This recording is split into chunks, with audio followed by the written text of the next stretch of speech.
മനുഷ്യ മനസ്സിന്റെ എല്ലാ ഭാവങ്ങളും ഒപ്പിയെടുക്കാനായിട്ട് ഈ ചലച്ചിത്ര ഗാനങ്ങൾക്ക് സാധിച്ചിട്ടുണ്ടല്ലേ? ഇപ്പൊ പ്രണയമാണെങ്കിലും വിരഹമാണെങ്കിലും ദുഃഖമാണെങ്കിലും സന്തോഷമാണെങ്കിലും എല്ലാ ഭാവങ്ങളും അത് ഓരോരുത്തരുടെ മൂഡിനനുസരിച്ചുള്ള പാട്ടുകളല്ല നമുക്ക് സുലഭമാണ്. അതെ അതെ അതെ.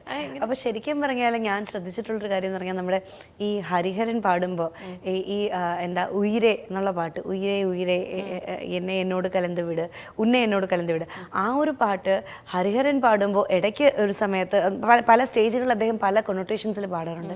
അപ്പോൾ ഇടയ്ക്കൊരു സമയത്ത് ഭയങ്കരമായ തീവ്രമായ പ്രണയം, ഭയങ്കര റൊമാൻറ്റിക് ആയിട്ട്, അല്ലാത്തൊരു സമയത്ത് ഭയങ്കര വേദന വിരഹം അത് വരും. ഇങ്ങനെ ഇദ്ദേഹത്തിന് ആ ഒരു പാട്ടിൽ തന്നെ പല ഷെയ്ഡ്സ് കൊണ്ടുവരാൻ കഴിയും. ഇതിൽ തന്നെ കരഞ്ഞുകൊണ്ട് പാടാറുണ്ട്. അതുപോലെ തന്നെ നമ്മുടെ മലയാളത്തിലേക്ക് വരുമ്പോൾ നമ്മുടെ ഗാനഗന്ധർവനായ യേശുദാസും ചിത്രയും എല്ലാം പാടിയേക്കുന്ന പാട്ടുകൾ എന്ന് പറയുന്നത് ഓരോ മലയാളിക്കും അവരുടെ ഒരു മുതൽക്കൂട്ട് കൂടിയാണ് അല്ലെ? ഒരിക്കലും മറക്കാൻ പറ്റാത്ത കുറെ അവിസ്മരണീയ മുഹൂർത്തങ്ങൾ കൂടിയാണ് ഈ പാട്ടുകളിലൂടെ മലയാളികൾക്ക് തന്നിട്ടുള്ളത് അല്ലെ? അതുപോലെ അല്ലിയാമ്പൽ കടവ്. അതെ, ഞാൻ പറയാൻ വരായിരുന്നു. എന്റെ അച്ഛൻ ഒരു പാട്ട് പാടാൻ പറഞ്ഞു. അച്ഛൻ ആദ്യം പാടുന്ന പാട്ട് അല്ലിയാമ്പൽ കടവിൽ. ഇതൊക്കെ അത് പിന്നീട് പല പുതിയ സിനിമകളിലും മമ്മൂട്ടിയുടെ ചിത്രത്തിലൊക്കെ ലൗഡ് സ്പീക്കറിൽ പാട്ട് വീണ്ടും വരികയും എപ്പോ കേൾക്കുമ്പോഴും അതെ റീക്രിയേറ്റ് ചെയ്തു. എപ്പോ കേൾക്കുമ്പോഴും ഭയങ്കരമായിട്ട് ഒരു മലയാളിത്തത്തിലേക്ക് തിരിച്ചു പോകുന്ന കുറെ പാട്ടുകളാണ് അതൊക്കെ അല്ലെ? ഏതായാലും അടുത്ത സെഗ്മെന്റ് കാണാം അല്ലേ നമുക്ക്? അടുത്ത സെഗ്മെന്റ് ഫെങ് ഷുയി.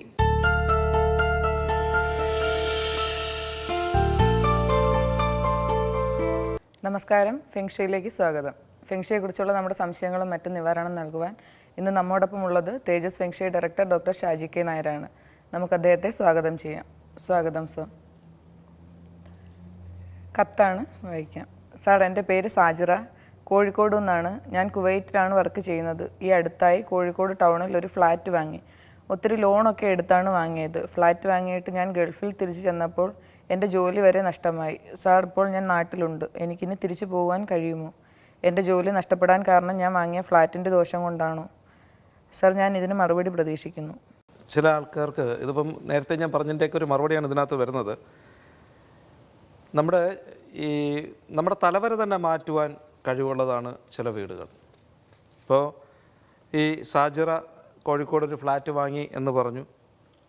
ഈ ഫ്ലാറ്റ് പുള്ളിക്കാരത്തേക്ക് സൂട്ടബിൾ അല്ലാത്തത് കൊണ്ടാണ് ജോലി പോയത്. കാരണം ഫ്ലാറ്റിൻ്റെ നോർത്ത് ഭാഗം വളരെ ഇതായിട്ടാണ്.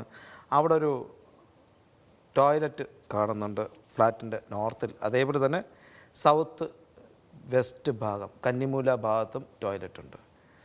ഈ രണ്ട് ടോയ്ലറ്റ് തന്നെ മനുഷ്യൻ്റെ ജീവിതത്തെ മാറ്റിമറിക്കും. അതാണിപ്പം കണ്ടിട്ടുള്ളത്. ഇവിടെ വളരെ കഷ്ടപ്പെട്ടൊരു ഫ്ലാറ്റ് വാങ്ങി കുവൈറ്റിൽ പോയി. കുവൈറ്റിൽ ചെന്നതിന് ശേഷം അവിടെ ചെന്നപ്പോൾ ജോലിയില്ല. ഇപ്പോൾ തിരിച്ചു വന്നു. 2 മാസം നിന്നിട്ടുണ്ട് അല്ലേ? 2 മാസം കുവൈറ്റിൽ നിന്നിട്ട് ഇതാ തിരിച്ചു വന്നിപ്പോൾ ഇവിടെ ഉണ്ട്. ഏതായിരുന്നാലും ആ ഫ്ലാറ്റിൻ്റെ ആ ഒരു ദോഷത്തെ മാറ്റിയെടുക്കാതെ ജോലി എന്നുള്ളൊരു സാധനത്തെക്കുറിച്ച് നമ്മൾ ചിന്തിക്കേണ്ട കാര്യമില്ല. ഇതിൻ്റെ അളവൊന്നും ഇതിനകത്ത് കൊടുത്തിട്ടില്ല. ഈ പ്ലാനിൽ നോർത്ത് ഒരു ഇത് കാണുന്നുണ്ട്. ഡയറക്ഷൻ ആ ഫ്ലാറ്റിൻ്റെ വാതിൽ വരുന്നത് ഈസ്റ്റിലാണ് കാണിച്ചിട്ടുള്ളത്. പക്ഷേ അതാവണമെന്നില്ല. ഫ്ലാറ്റിൽ നമ്മൾ പോയി ചെക്ക് ചെയ്ത് കഴിഞ്ഞാൽ മാത്രമേ, ഞാൻ കഴിഞ്ഞ പല എപ്പിസോഡും പറഞ്ഞതുപോലെ, ഏറ്റവും വലിയ വിൻഡോ അല്ലെങ്കിൽ ഏറ്റവും വലിയ ബാൽക്കണി, അവതിൽ നിന്നൊക്കെ ആയിരിക്കും എനർജി കടന്നു വരുന്നത്. ആ എനർജി കടന്നു വരുമ്പോൾ യൂസ് ചെയ്യുന്ന ആ ബെഡ്റൂം സൂട്ടബിളാണോ എന്നൊക്കെ നമുക്ക് നോക്കാൻ പറ്റുള്ളൂ. എനർജിയുടെ ലെവൽ നോക്കിയാലേ പറ്റുള്ളൂ.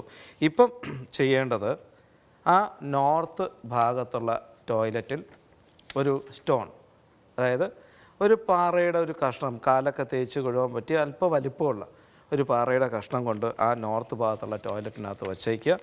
അപ്പോൾ തൊഴിൽപരമായിട്ടുള്ള തടസ്സങ്ങളൊക്കെ കുറച്ചൊക്കെ നമുക്ക് അതിൽ നിന്ന് മാറ്റം ഉണ്ടാവും.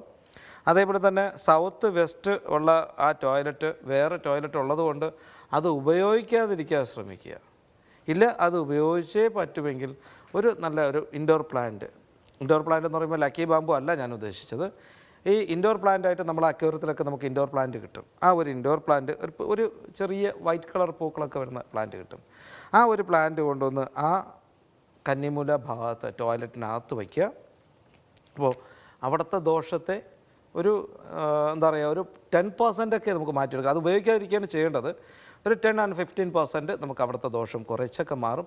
അത് നമ്മളൊരു നല്ലൊരു മാറ്റമായിട്ടാണ് നമ്മളത് എടുക്കേണ്ടത്. അതിനൊരു മാറ്റം അവിടെ ഉണ്ടാവും.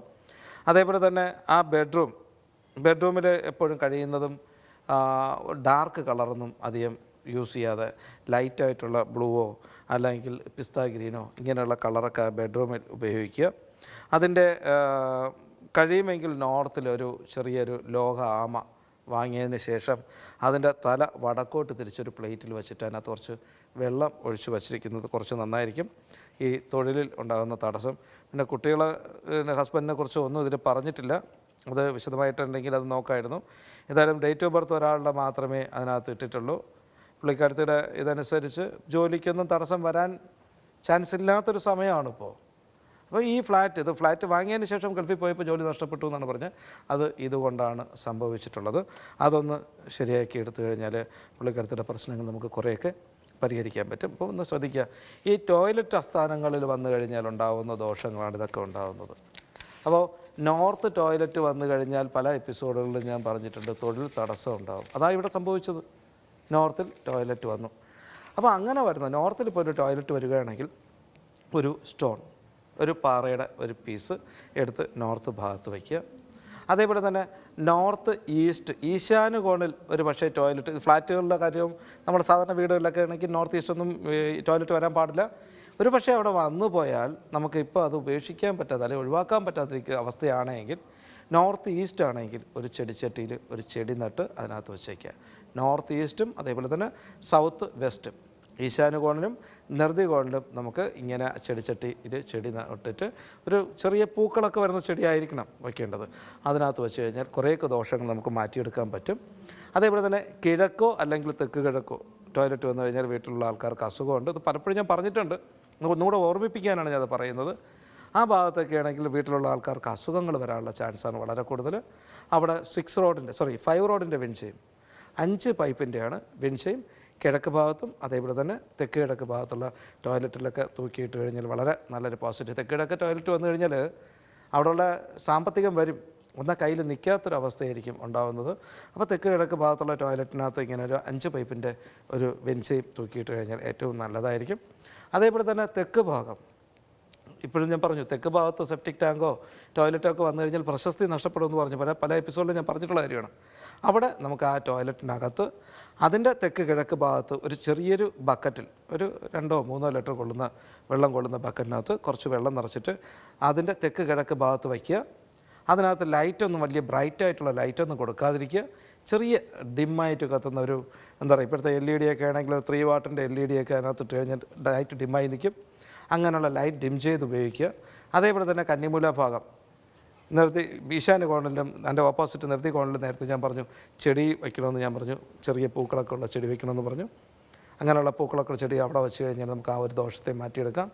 അതേപോലെ തന്നെ പടിഞ്ഞാറ് ഭാഗത്ത് ടോയ്ലറ്റ് വന്നു കഴിഞ്ഞുള്ള ദോഷം കുട്ടികളെയാണ് ബാധിക്കുന്നത്. കുട്ടികൾക്ക് വിദ്യാഭ്യാസം നഷ്ടപ്പെടുക, അല്ലെങ്കിൽ കുട്ടികൾ കൈവിട്ടു പോവുക, ഇങ്ങനെയൊക്കെയുള്ളൊരു അവസ്ഥകളുണ്ടാവാൻ ചാൻസ് വളരെ കൂടുതലാണ്. അവിടെ ആ ടോയ്ലറ്റിൻ്റെ ഉള്ളിൽ കിഴക്കോട്ട് വീഴത്തക്ക രീതിയിൽ ഒരു വാട്ടർഫാൾസിൻ്റെ പിക്ചർ, ഒരു വെള്ളച്ചാട്ടത്തിൻ്റെ ഒരു പിക്ചർ ഒട്ടിച്ചു വെച്ച് കഴിഞ്ഞാൽ പടിഞ്ഞാറ് ഭാഗത്തുള്ള ടോയ്ലറ്റിൻ്റെ ദോഷം കുറേയൊക്കെ നമുക്ക് മാറ്റിയെടുക്കാൻ പറ്റും. അതേപോലെ തന്നെ വടക്ക് പടിഞ്ഞാറ് ഭാഗത്ത് ടോയ്ലറ്റ് വന്നാൽ ഗ്രഹനാഥൻ്റെയാണ് പ്രശ്നം. ഗ്രഹനാഥന് തൊഴിൽ നഷ്ടപ്പെടാം, സാമ്പത്തികം നഷ്ടപ്പെടാം, ഇങ്ങനെയൊക്കെയുള്ള അവസ്ഥ വടക്ക് പടിഞ്ഞാറ് ഭാഗത്ത് ടോയ്ലറ്റ് വന്നു കഴിഞ്ഞാലുണ്ട്. അപ്പോൾ അവിടെയും നല്ലൊരു ഹൈലി പവർഫുള്ളായിട്ടുള്ള നല്ല ബ്രൈറ്റായിട്ട് കത്തുന്ന ഒരു ലൈറ്റ് ആ ടോയ്ലറ്റിനകത്തിട്ട് കഴിഞ്ഞാൽ ഡെയിലി 3 മണിക്കൂർ ഓൺ ചെയ്തിടണം. അത് സന്ധ്യയ്ക്ക് ഒരു 6 തൊട്ട് രാത്രി ഒരു 9 മണി വരെയെങ്കിലും ഓൺ ചെയ്തിടണം. അങ്ങനെ ഇട്ട് കഴിഞ്ഞാൽ ആ ടോയ്ലറ്റിൻ്റെ ദോഷങ്ങളും മാറും. ബ്രഹ്മസ്ഥാനത്ത് വീടിൻ്റെ സെൻട്രൽ പോയിൻറ്റിൽ ഒരിടത്തും ടോയ്ലറ്റ് വരത്തില്ല. പക്ഷേ വീട് എക്സ്റ്റെൻഡ് ചെയ്തൊക്കെ കൊണ്ടുപോകുമ്പോൾ ചിലപ്പം ആ ടോയ്ലറ്റ് സെൻട്രലായിപ്പോവും. അങ്ങനെ വരുന്നിടത്തും ഇതേപോലെ ചെടിച്ചട്ടിയിൽ ചെടിയോ അല്ലെങ്കിൽ നല്ല പോലുള്ള കല്ലുകളോ ഒക്കെ വെച്ചിട്ട് അതിൻ്റെ ദോഷത്തെ മാറ്റിയെടുക്കാം. ഇങ്ങനെയുള്ള ടോയ്ലറ്റിൻ്റെ ഒക്കെ വരുന്നതിൻ്റെ ഈ പ്രശ്നം കൊണ്ട് നമ്മൾ ശ്രദ്ധിക്കാതെ പോകുന്ന പല പ്രശ്നങ്ങളും നമുക്ക് രൂക്ഷമായിട്ട് നമ്മളെ ബാധിക്കും. ഇപ്പം ഞാൻ നേരത്തെ പറഞ്ഞു ഈ കത്ത് വായിച്ചതിൻ്റെ കൂട്ടത്തിലാണ് ഈ ടോയ്ലറ്റിനെ കുറിച്ച് ഞാനൊന്ന് പറയാൻ കാരണം. ഈ വീടിൻ്റെ വടക്ക് ഭാഗത്ത് ആ ടോയ്ലറ്റ് വന്നുകൊണ്ടാണ് ഈ സാജിറയുടെ ജോലി നഷ്ടപ്പെട്ടത്. ആ ടോയ്ലറ്റ് അവിടെ ഇല്ലായിരുന്നെങ്കിൽ കുറച്ചുകൂടെ മാറിയിരുന്നെങ്കിൽ ആ ജോലി നഷ്ടപ്പെട്ടു പോകത്തില്ലായിരുന്നു. അപ്പം ഇതേപോലെ തന്നെ ഓരോ പൊസിഷനിലും കഴിഞ്ഞ 2 എപ്പിസോഡിന് മുമ്പ് ഞാൻ പറഞ്ഞിട്ടുണ്ടായിരുന്നു കിഴക്ക് ഭാഗത്ത് 2 ടോയ്ലറ്റ് അടുപ്പിച്ചിരുന്നു. അവിടുത്തെ നമ്മുടെ വയനാട് നിന്ന് വന്ന ലെറ്റർ അല്ലേ, വയനാട് നിന്ന് ഒരാൾ അയച്ചിട്ടുണ്ടായിരുന്നു. അത് കിഴക്ക് ഭാഗത്തായിരുന്നു ടോയ്ലറ്റ് വന്നത്. അത് അച്ഛൻ മരിച്ചു, അമ്മ അതായത് തീരെ എണീക്കാൻ വയ്യാത്തൊരവസ്ഥയിലാണ് കിടക്കുന്നത്. അപ്പം ഇങ്ങനെയുള്ള കാര്യങ്ങളൊക്കെ നമ്മൾ ചെയ്യുമ്പോൾ വളരെ ശ്രദ്ധിച്ച് ചെയ്യണം. ആ വീട്ടിൽ അപ്പോൾ ടോയ്ലറ്റ് എവിടെ വയ്ക്കാൻ പറ്റുമെന്ന് വെച്ച് കഴിഞ്ഞാൽ ഞങ്ങളിപ്പം പുതിയ പ്ലാനൊക്കെ കറക്റ്റ് ചെയ്യുമ്പോൾ കോമൺ ആയിട്ടൊരു ടോയ്ലറ്റ് 2-5 എന്ന് പറഞ്ഞ കോമ്പിനേഷൻ മാത്രമേ കൊടുക്കാറുള്ളൂ. അറ്റാച്ച്ഡ് ടോയ്ലറ്റുള്ള ഒന്നും ഞങ്ങൾ പ്ലാനിൽ കറക്റ്റ് ചെയ്യാറില്ല. പഴയ രീതി അനുസരിച്ച് വീടിൽ നിന്നും ഒരു കുറഞ്ഞതൊരു 15 മീറ്റർ അപ്പുറത്താണ് ടോയ്ലറ്റ് ഉണ്ടാകുന്നത്. അപ്പോഴുണ്ടാകുന്ന ആൾക്കാർക്ക് അസുഖങ്ങളൊന്നും കാര്യങ്ങളൊന്നും ഉണ്ടാകത്തില്ല. പക്ഷേ ഇപ്പോഴാണെങ്കിലോ അറ്റാച്ച്ഡ് ടോയ്ലറ്റുള്ള അടുത്തൊക്കെ കിടക്കുന്ന ആൾക്കാർക്ക് ഭയങ്കരമായിട്ടുള്ള അസുഖങ്ങളും കാര്യങ്ങളൊക്കെ വരാറുണ്ട്. അതുകൊണ്ട് അതൊക്കെ ഒന്ന് ശ്രദ്ധിച്ച് നമ്മൾ നോക്കി ഒന്ന് കൈകാര്യം ചെയ്ത് കൊണ്ടുപോയി കഴിഞ്ഞാൽ ഈ തൊഴിലും നഷ്ടപ്പെടത്തില്ല, നമുക്ക് വളരെ നല്ലൊരു പോസിറ്റീവായിട്ടുള്ള രീതിയിൽ നമ്മുടെ വീടിനെ കൈകാര്യം ചെയ്ത് കൊണ്ടുപോകാൻ പറ്റും. ഇതിനകത്ത് അടുത്തൊരു ഇത് കാണുന്നതെന്ന് വെച്ച് കഴിഞ്ഞാൽ ഈ തെക്ക് പടിഞ്ഞാറുള്ള ഇതും തെക്ക് പടിഞ്ഞാറ് ഭാഗം വളരെ ദോഷമായിട്ട് കിടന്നുണ്ട്. അതും ഞാൻ പറഞ്ഞ് റെമഡി ചെയ്യുക. കൂടുതലായിട്ട് നിങ്ങൾക്ക് എന്തെങ്കിലും അറിയണമെന്നുണ്ടെങ്കിൽ നിങ്ങളുടെ വീട്ടിൽ താമസിക്കുന്ന എല്ലാവരുടെയും ഡേറ്റ് ഓഫ് ബർത്തും വീടിൻ്റെ ദർശനം എങ്ങോട്ടാണെന്ന് നോട്ട് ചെയ്തിട്ട് വിളിക്കുക. ഡയറക്റ്റ് കാണണമെന്നുള്ളവരാണെങ്കിൽ ഞായർ, തിങ്കൾ, ചൊവ്വ എന്നീ ദിവസങ്ങളിൽ തിരുവനന്തപുരത്ത് വെഞ്ഞാറമൂട് ഇലഞ്ഞിക്കാവ് ചാമുണ്ഡി ദേവി കുബേര ക്ഷേത്രത്തിൽ ഞാനുണ്ട്. അവിടെ വന്നാൽ കാണാം. എന്തെങ്കിലും അസുഖങ്ങളോ കാര്യങ്ങളോ ഉണ്ടെങ്കിൽ അവിടെ വന്നു കഴിഞ്ഞാൽ സുജോക്ക് എന്ന് പറയുന്ന ഒരു ട്രീറ്റ്മെൻറ്റിലൂടെ നിങ്ങളുടെ അസുഖങ്ങൾ മാറ്റിയെടുക്കാൻ പറ്റും. തികച്ചും ട്രീറ്റ്മെൻറ്റ് ഫ്രീ ആയിട്ടാണ് ചെയ്യുന്നത്. അതുകൊണ്ട് നേരിട്ട് വരിക. നമസ്കാരം.